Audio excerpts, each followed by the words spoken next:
gönlüm, yine geri döndüm. Yine seni gördüm, gözlerinde öldüm. O narin eller, o güzel gözler başkasına bakıyor ama beni özler. Caddelerde hayatım soldu, evet bayağıdır. Bir sokak lambasında aydınlanır gözyaşım. Gözlerimden sakladığım, gözlerimden sakındığım bir sevdiğim var benim, sevdikçe yandım. Özlemekte ne zormuş, görmeden de olmuyor.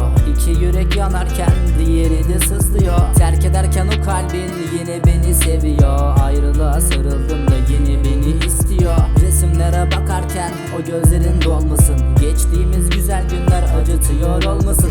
Gençliğimiz hata dolu olsa bile yanmasın.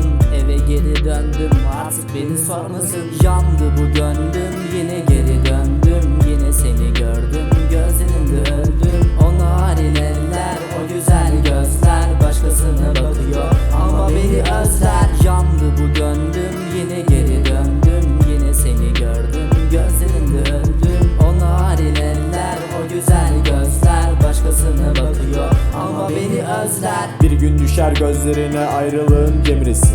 İhanetten hatıralar sarar bütün çevreni. Bir umudun kalmayınca, o gözlerin olduğunda arayacaksın beni yapayalnız kalınca. Fark eder mi takmıyorum, ha varlığın ha yokluğun. Ne değişti hiçbir şey, kaldıramaz zorluğu. Gözlerinde şimdi yaşlar mesken olur derdine. Yarın yüzün düştüğüne dönmek ister geçmişe. Yandı bu gönlüm, yine geri döndüm. Yine seni gördüm, gözlerinde öldüm. O narin eller, o güzel gözler başkasına bakıyor ama beni özler.